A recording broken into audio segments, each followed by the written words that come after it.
Dari studio IDX Channel Jakarta, saya David San Oval kembali hadir dalam program Market Review, program yang mengupas isu-isu penggerak pasar modal Indonesia, di mana live streaming kami bisa Anda saksikan di idxchannel.com.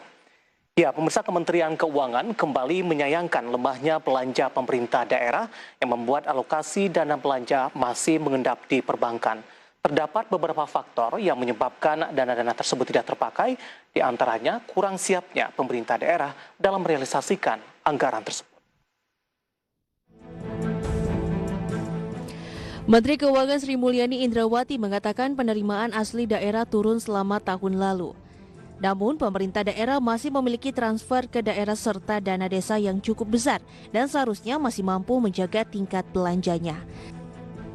Adapun total pendapatan APBD masih cukup baik, yakni hanya turun 5%, terutama didukung oleh percepatan penyaluran transfer ke daerah dan dana desa atau TKDD. Hingga November, dana pemerintah daerah masih ada di bank 218,8 triliun rupiah. Ini menunjukkan pemerintah daerah masih belum bisa belanja, terutama untuk penanganan pandemi dan pemulihan ekonomi. Sebagai contoh, pemerintah daerah memiliki alokasi belanja kesehatan mencapai 23 triliun. Tetapi hanya mampu membelanjakan 59%-nya saja, yakni sebesar 13,6 triliun rupiah.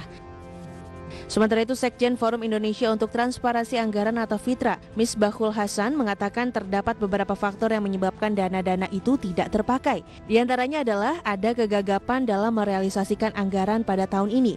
Salah satu penyebabnya adanya pandemi COVID-19 sehingga pemerintah daerah butuh penyesuaian untuk realokasi dan refocusing. Berbagai sumber, IDX Channel.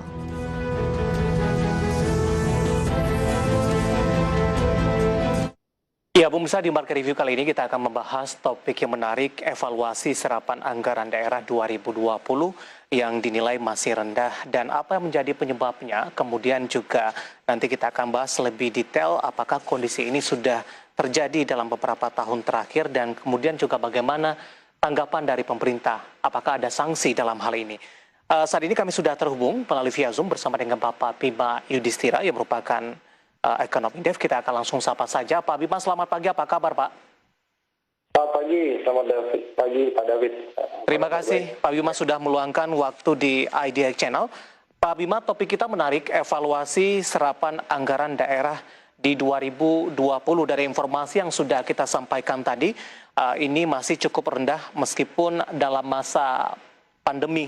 Pak Bima, seharusnya dengan masa pandemi kemudian juga realokasi, refocusing yang dilakukan oleh pemerintah daerah, serapannya diharapkan jauh lebih tinggi.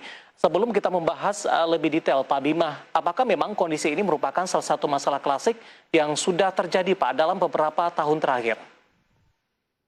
Iya, ini kan masalah yang sebenarnya terus berulang ya. Kalau tidak salah tahun 2019 itu dana yang diparkir di bank daerah ya oleh Pemda itu juga kisaran 220 sampai 230 triliun. Nah, sekarang ini sekitar 218 triliun rupiah. Jadi sebenarnya mau ada pandemi, tidak ada pandemi, pola penganggaran yang ada di pemerintah, khususnya pemerintah daerah itu tidak mengalami perubahan. Padahal waktu di awal itu ya sudah keluar regulasi dari pemerintah pusat, Kementerian Keuangan, bahwa pemerintah daerah itu boleh dan wajib melakukan relokasi anggaran sebesar 35%, khususnya untuk penanganan pandemi COVID-19. Jadi sudah ada arahan, tapi banyak Pemda yang belum melakukan itu.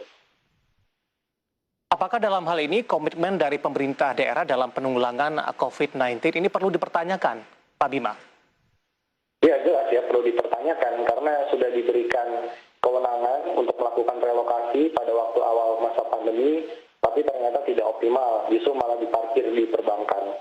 Kemudian ada juga ini kasus-kasus yang menarik, misalnya ada pemerintah daerah yang sibuk untuk melakukan atraksi politik ya, khususnya di Kabupaten Jember, karena sibuk untuk memakzulkan bupatinya, sehingga masalah penganggaran itu dijadikan masalah nomor 2. Ada lagi yang permasalahan kekhawatiran dari pelaksana teknis, itu jangan sampai terkena tindak pidana korupsi, jadi sangat hati-hati.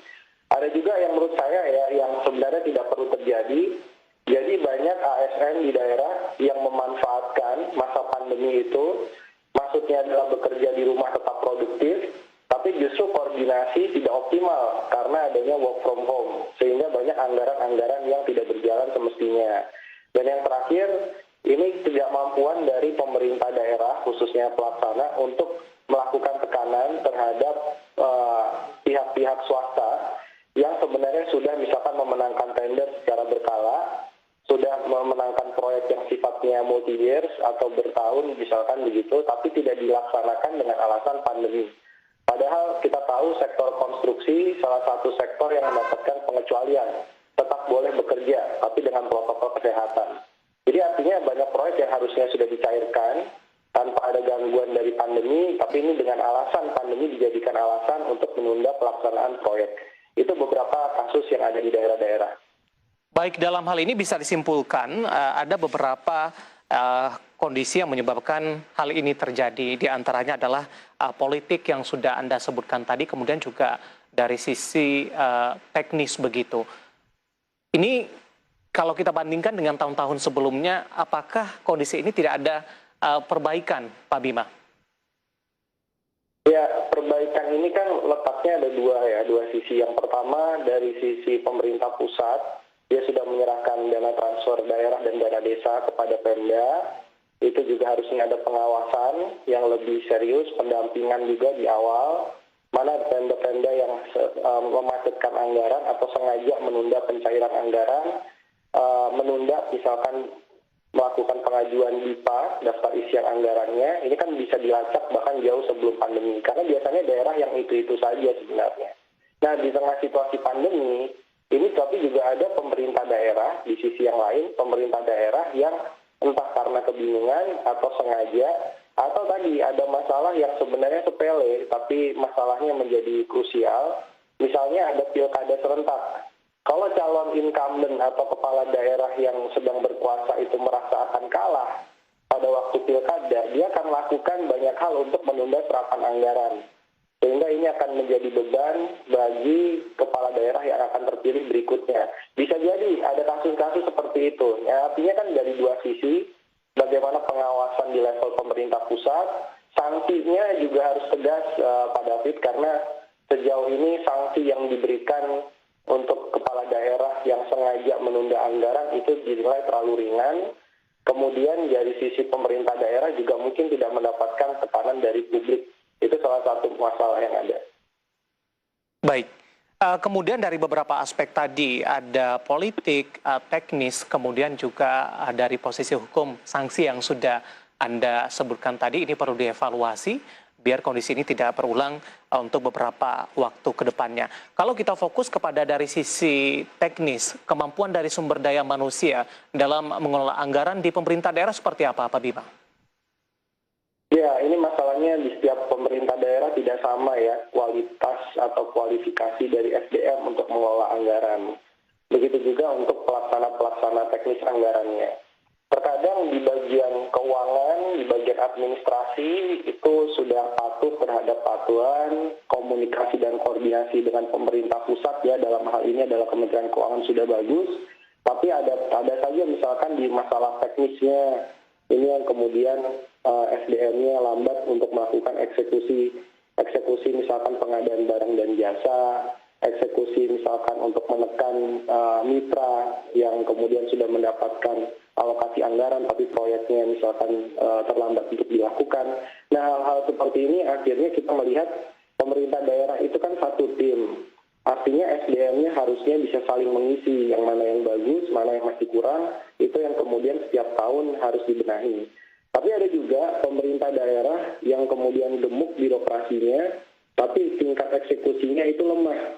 Nah, ini jangan-jangan bukan masalah SDM pelaksananya, karena itu bisa diatasi dengan rekrutmen, dengan pendampingan dari pusat, tapi bisa jadi ini masalah dari kepala daerahnya yang tidak memberikan arahan yang sesuai, sehingga kebingungan staf yang ada di bagian bawah. Ini kita melihat kondisi real pada waktu awal terjadinya pandemi, ketika dilakukan work from home, ini masih banyak staf yang bertanya-tanya. Ini arahan dari kepala daerahnya belum terlalu jelas.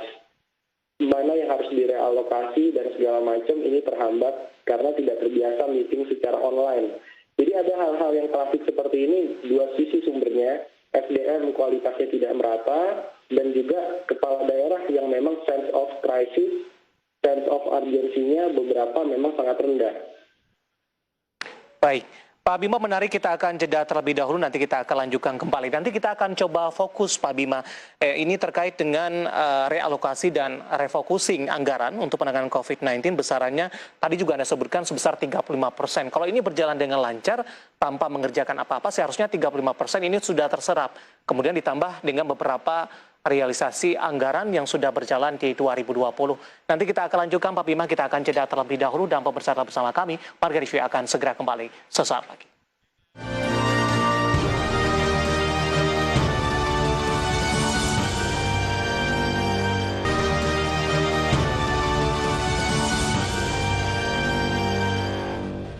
Pemirsa, masih di Warga Review dan kita masih membahas topik evaluasi serapan anggaran daerah 2020 dan kita masih berbincang bersama dengan Bapak Bima Yudhistira, Ekonom Indef. Pak Bima, kita lanjutkan kembali, Pak. Baik.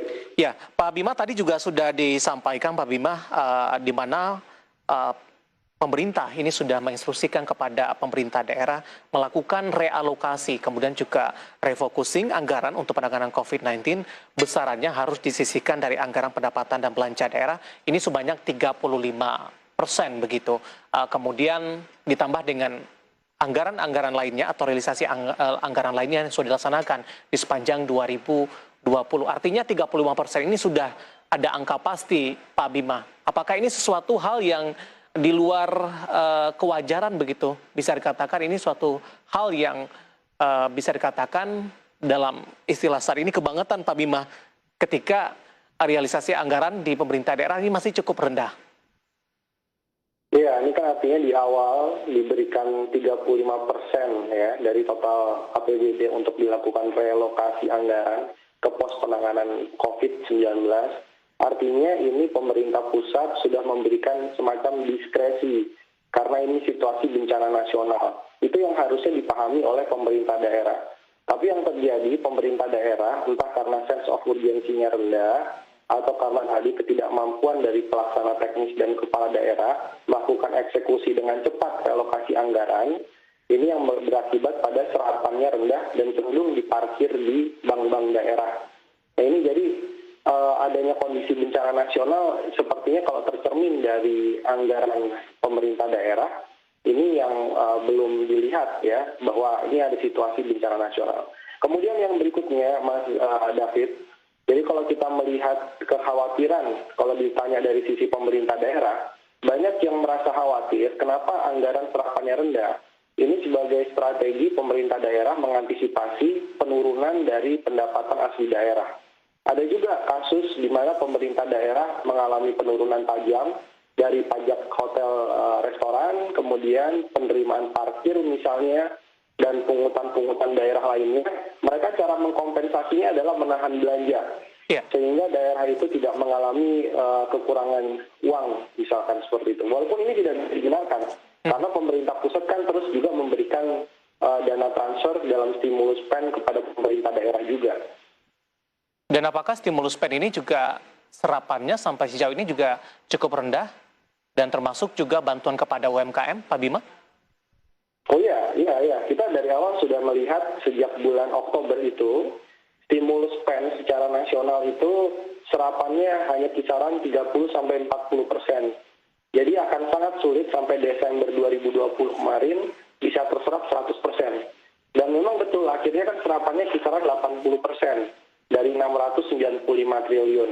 Nah ini jadi dari sisi serapan yang rendah ini kan akan akibatnya terhadap stimulus perekonomian, khususnya bantuan untuk UMKM, itu banyak yang kemudian tidak terserap. Ada UMKM yang mendapatkan, tapi ada juga UMKM yang menunggu sampai sekarang tapi belum juga mendapatkan bantuan. Khususnya bantuan tunai yang 2,4 juta rupiah per UMKM. Tidak semua mendapatkan itu pada akhirnya. Oke, artinya pemerintah pusat ini sudah menyiapkan program dalam rangka pemulihan ekonomi nasional begitu. Karena ketidaksiapan dari pemerintah daerah, ini tujuannya artinya tidak maksimal dalam hal ini, Pak Bima. Ya, padahal kan dalam situasi resesi ekonomi yang dibutuhkan adalah belanja pemerintah. Sekarang semuanya sedang menunggu belanja pemerintah. Karena sektor swasta, walaupun ada vaksinasi tentunya membutuhkan waktu sektor swasta kembali bergeliat dan permintaan dari konsumen itu kembali kemudian berbelanja di luar rumah. Jadi sekarang yang diharapkan adalah bagaimana belanja pemerintah pusat dan daerah itu menggerakkan perekonomian dengan pengadaan barang dan jasa, perlindungan sosial, stimulus kesehatan, dan juga terkait dengan bantuan kepada UMKM. Nah ini yang sedang ditunggu, tapi ternyata ekonomi kita oleh karena itu diperkirakan sampai akhir 2020 kemarin, ini negatifnya kisaran negatif 3%. Kenapa bisa negatif 3%? Karena salah satunya realisasi dari belanja pemerintah yang diharapkan ternyata tidak optimal. Defisit melebar iya, tapi ternyata belanja tidak 100% terserap. Baik, dampak kepada APBN seperti itu Pak Bima? Ya, dampak dari APBN ibaratnya Menteri Keuangan sudah sibuk untuk mencari pinjaman, utang kita terus bertambah, defisitnya melebar menjadi 6% lebih, tetapi belanja yang sudah ada uangnya itu tidak terserap dengan lebih optimal. Nah, jadi ini ada inisiatif untuk menstimulus ekonomi, tapi perangkatnya seakan tidak siap. Makanya kalau disebut pelaksana teknisnya gagap dalam melakukan eksekusi anggaran, ya memang faktanya seperti itu, Pak Gapi. Baik, apakah Anda melihat pemerintah sudah melakukan evaluasi tidak, Pak Bima, terkait dengan kondisi ini, terutama di masa pandemi dan terutama juga menghadapi tahun 2021 ini? Evaluasi sudah ada, saya kira, di level Satgas ya, karena dibentuk beberapa Satgas kan, dan Menko Perekonomian langsung memimpin jalannya Satgas itu. Sebenarnya evaluasi sudah dilakukan, bahkan ada statement dari Satgas pada waktu itu, ada memang kesalahan dalam hal perencanaan stimulus di awal. Salah satunya adalah subsidi bunga untuk UMKM itu terlalu besar. Oke, itu satu hal. Tapi kalau kita melihat dari sisi serapan yang lainnya rendah, misalkan adalah belanja kesehatan yang harusnya terserap 100% karena krisis yang dihadapi krisis kesehatan, faktanya belanja stimulus kesehatan serapannya sangat rendah. Ketika diselidiki kenapa, ujungnya adalah salah satunya masalah data. Data dari mulai rumah sakit yang ada di daerah itu belum bisa disinkronkan dengan pusat. Sehingga ada hambatan dalam realisasi pencairan stimulus khususnya untuk tenaga kesehatan. Jadi ini memang berjenjang, evaluasi sudah dilakukan, tetapi waktunya memang sangat mepet sehingga pemerintah masih sibuk evaluasi dalam hal perencanaannya. Tetapi teknis sampai ke level daerah, pemerintah pada waktu Oktober sampai Desember, kita melihat belum ada terobosan bagaimana memicu pemerintah daerah untuk mengeluarkan dana dari bank daerah, ya tidak ditumpuk di bank daerah dan langsung kemudian dicairkan. Baik, terkait dengan kondisi ini di 2021, kondisinya masih akan tetap sama, Pak Bima? Ya, saya kira saya ada besar harapan ya, begini, 2021 meskipun dana PEN itu secara nasional berkurang signifikan, karena hanya 300-an triliun rupiah, tetapi ada harapan pasca pilkada serentak di banyak daerah kemarin, harapannya ada kepala-kepala daerah yang punya pemikiran lebih progresif, pemikiran-pemikiran lebih inovatif, khususnya dalam melakukan perencanaan dan pengadaan barang jasa lebih cepat. Karena menurut saya agak percuma kalau vaksinasi tapi tidak dibarengi perencanaan anggaran dan pencairan anggaran yang lebih cepat di kuartal 1 2021. Jadi harapan kita bersama ini ada berapa? 200 kepala daerah yang baru terpilih ya, harusnya bisa langsung stop and go tanpa banyak belajar untuk mempercepat pencairan anggaran di tiap-tiap pemerintah daerah. Itu harapannya ada semangat baru lah 2021. Oke. Artinya ini proses transisinya terutama bagi pejabat yang baru terpilih, ini harus lebih cepat begitu, adaptasinya juga lebih cepat sehingga prosesnya bisa berjalan dengan cepat dan tidak perlu yang Anda katakan tadi menunda waktu dan belajar dalam waktu yang cukup banyak begitu. Pak Bima, menarik, kita akan jeda terlebih dahulu. Nanti di segmen selanjutnya kita akan mencoba bahas dari sisi sanksi, Pak Bima. Apakah memang ada peluang di sini pemerintah memberikan sanksi, ya mungkin saja teguran hingga menahan dana alokasi umum atau DAU untuk daerah, dan bagaimana juga efektivitasnya. Nanti kita akan lanjutkan dan pemirsa tetap bersama kami. Market Review akan segera kembali sesaat lagi.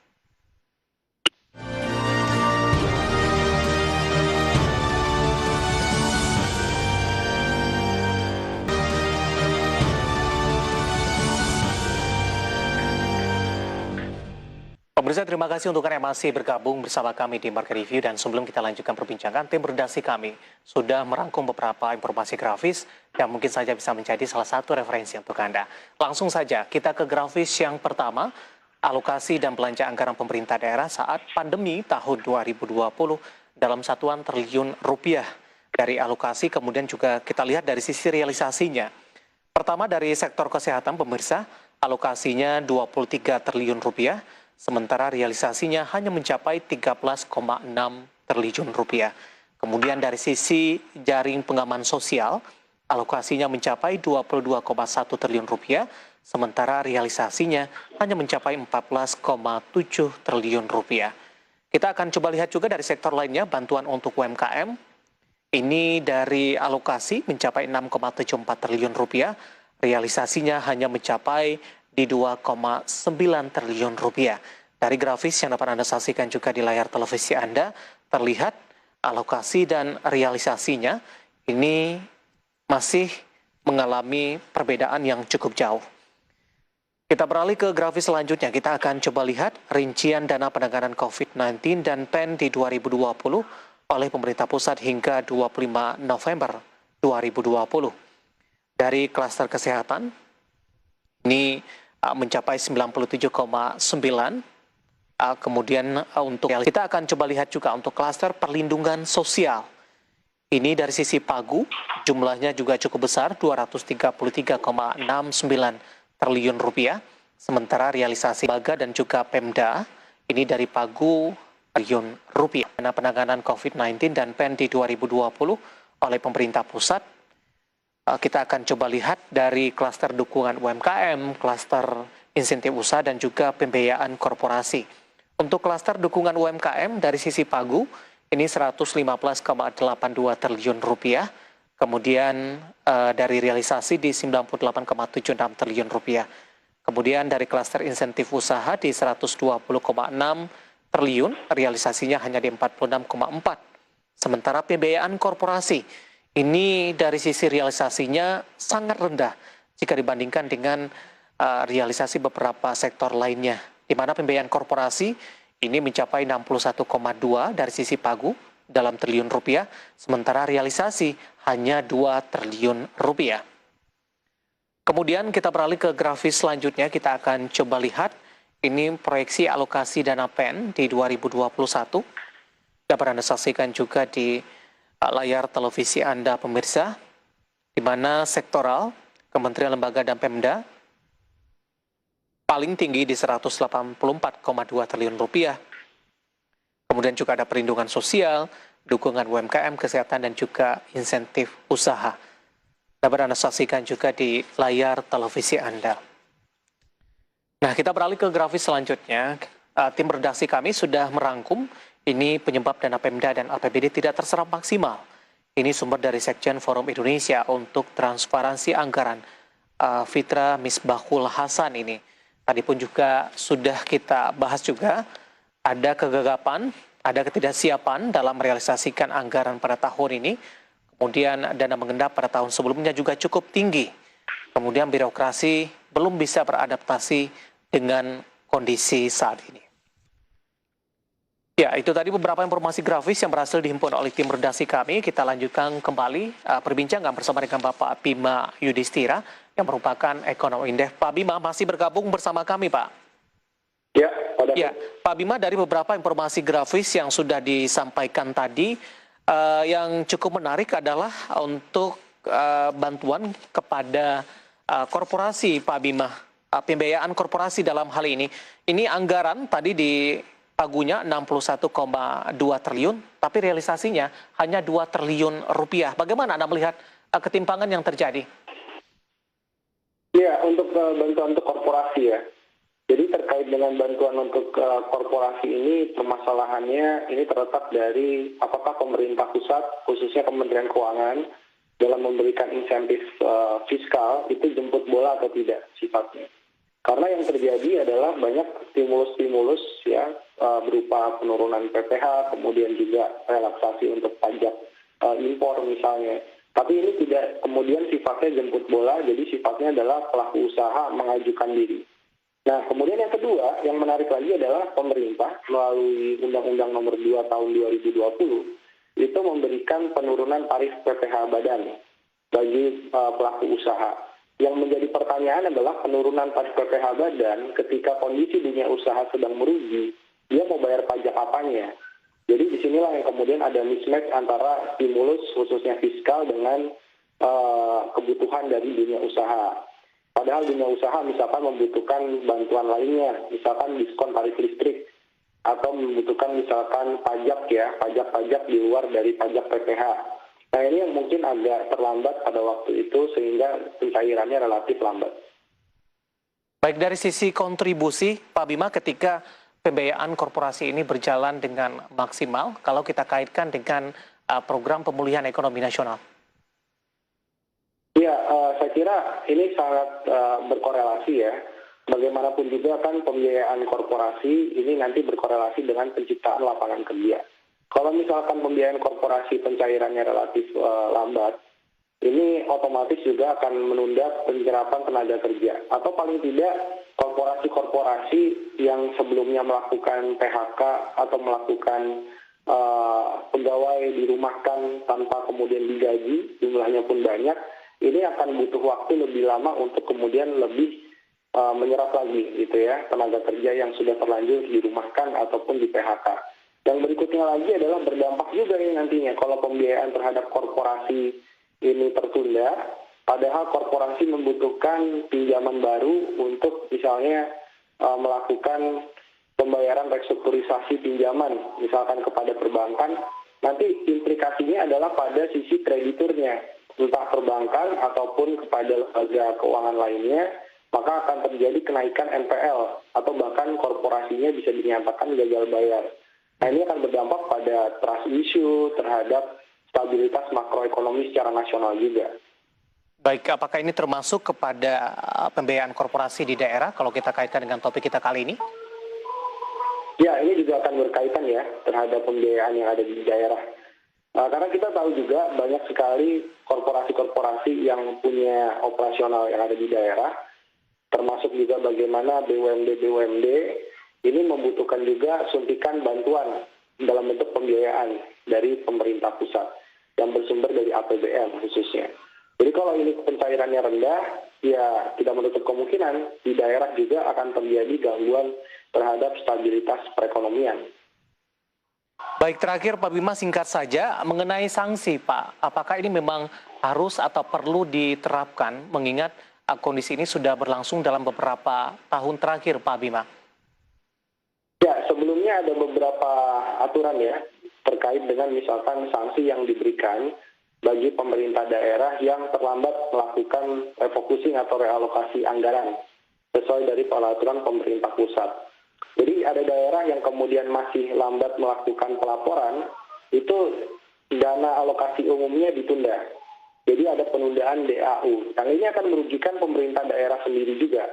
Sehingga sebenarnya sanksi ini kalau dijalankan, ini harusnya memberikan efek jera.